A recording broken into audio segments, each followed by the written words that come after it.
Footage तो नहीं मिल रही, इसीलिए तो मैं गांव से सभी से रिक्वेस्ट कर रही हूँ कि किसी ने भी अगर कोई भी छोटी सी चीज, कोई भी छोटी सी बात आपको उस दिन की, देखिए 10 फरवरी नेठाणा गांव के लिए ऐसा दिन है जिस दिन की सारी गतिविधियां हर एक इंसान को अच्छे से याद है। वो काली रात सबको याद है, जिस दिन कोई नहीं सोया था, जिस दिन एक हंसते खेलते परिवार को किसी ने उजाड़ दिया था, वो काली रात सबको याद है। स्नेहा अभिषेक शर्मा की बहन नेठाण से अभिषेक शर्मा प्रकरण के बारे में जैसा कि आप सब कुछ जानते हैं, आज 148वां दिन है और मेरे भाई अभिषेक को आज तक न्याय नहीं मिला है। सबसे पहले मैं सारे हमारे क्षेत्र सभी मीडिया बंधुओं का तहे दिल से हाथ जोड़ के धन्यवाद करती हूँ कि आप सबने हमारा सबसे स्टार्टिंग में सहयोग किया, जिससे हमें 2 कदम आगे और बढ़ाने की प्रेरणा मिली। क्या लगता है इस जांच के पीछे और भी कितना संतोष आपको हो रहा है?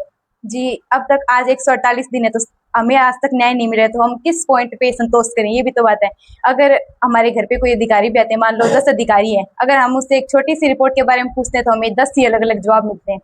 तो बताओ, यहीं पे हमारा विश्वास डगमगा जाता है। हम बहुत हिम्मत करते हैं, उनसे पूछते हैं, लेकिन हर बार एक अलग जवाब और हमारी हिम्मत टूट जाती है। क्षेत्र के जो विधायक है उनसे क्या उम्मीद रखती है वहाँ पे तो लगातार? क्षेत्र के विधायक जी तो मतलब कोई सहयोग हमें मिल ही नहीं रहा है किसी प्रकार से। बस क्षेत्र की जनता और मीडिया बंधुओं ने हमारा सहयोग किया है। क्षेत्र की जनता से आगे भी रिक्वेस्ट है कि जैसे भी जब भी हमें आपकी जरूरत पड़े, हमारी मदद के लिए हाथ आगे बढ़ाएं। अभी चाचा नूर के विधायक ने 2 बार बात रखी, तो ऐसे में आपको थोड़ा संतोष हुआ कि हाँ, बिल्कुल संतोष हुआ। उनका तहे दिल से धन्यवाद है कि उन्होंने हमारी मदद में एक हाथ आगे बढ़ाया। कौन सी क्लास में पढ़ती हो? मैंने अभी जस्ट रिसेंटली 12th पास की। और भी ऐसे कोई पॉइंट उस समय के जिससे कि लोगों को सुराग लगे या पुलिस को भी सहयोग मिले, तो ये कोई ऐसी बात देखो अब तक तो हमारे कोई सामने नहीं आई है, लेकिन जो भी मेरे गांव के भाई बंधु मुझे सुन रहे हैं, अभिषेक की बहन आपसे हाथ जोड़ के अपील करती है कि अगर आपको कोई भी छोटी सी जानकारी है मेरे भाई के बारे में तो आप हमसे साझा कर सकते हैं। उस आपकी एक छोटी सी जानकारी की बुनियाद पे हमारा केस सॉल्व हो सकता है, मेरे भाई अभिषेक को न्याय मिल सकता है। उसको न्याय मिलना ही उसको सच्ची श्रद्धांजलि है, जिसके लिए 148वां दिन हो गया और वो आज तक तरस रहा है। जा रहे हैं सरकार के पास, आपके यहाँ की डबडबाई है, तो लगता है कि लोगों के मन में भी दर्द है और जांच जा रही है ऊपर तक, जांच के पीछे कुछ फाइल तो मजबूत होगी आपको लगता है? जी हाँ, जांच तो सब तक जा रही है, जांच करें, लेकिन उसका कोई आउटपुट हमें नहीं मिल रहा है। ये सबसे बड़ी बात ये है कि आज 148 दिन हो गए लेकिन हमें कोई आउटपुट नहीं मिल रहा है। कोई रिपोर्ट की एक छोटी सी जानकारी हमारे परिवार से साझा नहीं की गई है। कोई भी जो बात है वो हमें ये कह के टाल देते हैं कि ये बात कॉन्फिडेंशियल है, हम नहीं बता सकते। मेरी 85 साल की दादी है जो अपना मानसिक संतुलन खो बैठी है, कानों से सुन नहीं पा रही है, वो उनसे हाथ जोड़ के रिक्वेस्ट करती है, सबको हाथ जोड़ जोड़ के कहती है कि हमें न्याय दो, तो भी आज तक कोई हमें न्याय के आसार नहीं नजर आ रहे। किससे उम्मीद है आपको, क्योंकि ये वीडियो है वो बहुत सारे जो राजनीति है वो भी देखें, शासन प्रशासन तक ये वीडियो जाएगी? भाई उम्मीद तो सभी शासन प्रशासन सभी से उम्मीद यही है कि हमें न्याय दिलाने में पूरा सहयोग करें और आगे भी जब भी हमें जरूरत पड़ेगी इस न्याय की लड़ाई में हमारे साथ रहें। धदरिया जी आए थे, देवेंद्र धदरिया जी, हाँ। वो नरेंद्र मोदी जी के काफी क्लोज हैं। हाँ, हाँ। उन्होंने भी दर्द किया था और वो कह रहा है कि हम जांच निकाल के दिखाएंगे। तो ऐसे बड़े लोगों के यहाँ उनका भी आना हुआ, तो फिर रुकावट कैसी आ रही है आपको? कोई देखिए, ये तो हम सभी देख रहे हैं कि आश्वासन तो शुरू दिन से मिल रहे हैं, किसी ने कितने घंटे का, किसी ने कितने दिन का और किसी ने कितनी सौगंधें खाई है, लेकिन हमें कोई उसका रिजल्ट तो देखने को नहीं मिल रहा। आश्वासन सब देते हैं, दर्द सब जताते हैं, सब हमें कहते हैं। हम भी अगर किसी के पास जाते हैं तो गुड़िया आपके भाई को न्याय जरूर मिलेगा, यही बात आती है, लेकिन न्याय मिल तो नहीं रहा।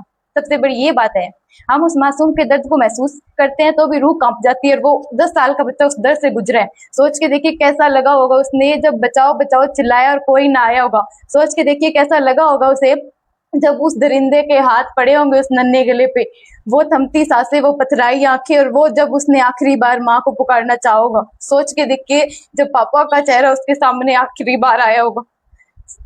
आपको रुलाएंगे ज्यादा हम नहीं, जैसे सुरानी में भी कांड हुआ है, बच्चे को मार दिया, ऐसे कांड लगातार हो रहे हैं। तो क्योंकि सीएम साहब भी बात को सुन रहे होंगे, गृह मंत्री भी इस बात को सुने, आपका वीडियो जन जन तक जाएगा, तो उम्मीद करते हैं हम, ऐसे भी लोगों ने बहुत सपोर्ट दिया। हाँ, तो क्या लगता है उन लोगों को इस धरातल पर उतरना चाहिए वापिस?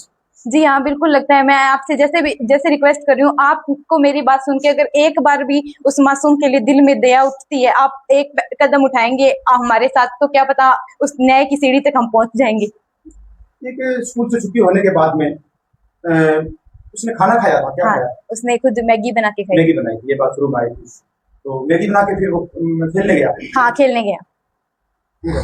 ये घटना जो राजनेता देख रहे हैं वो सबसे पहले आए थे यहाँ पर, बड़े बड़े वादे किए, लेकिन उसके बाद उनकी पोस्ट कहीं नजर नहीं आ रही है। आपके साथ कौन सी कोई बातचीत नहीं रही है? तो अभी जो देख रहे हैं उनको क्या कुछ कहना चाहोगे कि जिस समय आप यहाँ पर आए फोटो खिंचाने के लिए आए या कोई भी उद्देश्य उनका रहा है, लेकिन अब उनकी ना तो कोई पोस्ट नजर आ रही है, ना कोई आपके साथ कोई बातचीत रही है, ना आपके घर पर पहुंचे हैं, तो क्या वो समय के अकॉर्डिंग उनकी राजनीति थी या फिर आगे के लिए आपके परिवार के साथ आए थे? वो तो देखिए वो उनके मन के विचार हैं कि उन्होंने वो किसके लिए हमारे साथ आए, लेकिन अब उनसे ये रिक्वेस्ट है कि आप अपने उस वादे को याद कीजिए और हमारे साथ खड़े रहिए।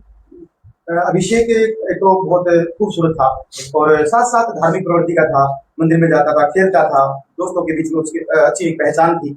तो क्या बनना चाहता था वो लोग? जी, अभिषेक हमेशा से शुरुआत से एक आईएएस ऑफिसर बनना चाहता था। उसका जो भी इंट्रोडक्शन हमने मतलब इंट्रोडक्शन स्कूल में लिखवाते हैं और जो भी कोई भी प्रोग्राम होता तो उसमें हमेशा उसने ये कहा है कि मैं एक बहुत बड़ा अधिकारी बनना चाहता हूँ।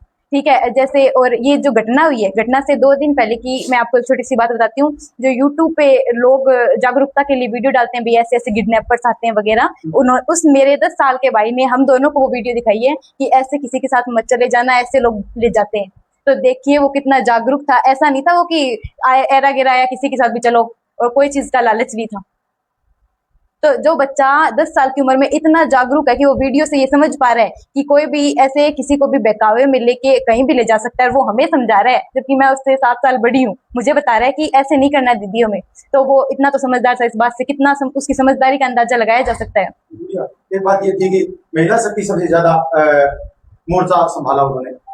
महिलाओं के लिए क्या कहोगे? महिलाओं के लिए कहें कि आपने अभिषेक को अपना खुद का बेटा समझा, अपना बेटा समझ के आप हमारे साथ इस न्याय की लड़ाई में उतरी, और जब तक हमारे बच्चे उस अभिषेक को, मेरे भाई को न्याय नहीं मिल जाता, तब तक हमारे साथ कदम से कदम बढ़ा के चलते रहे। इस मामले में अभी तक कोई फुटेज नहीं मिलना पूरे गांव में, इनको लेकर क्या कहोगे?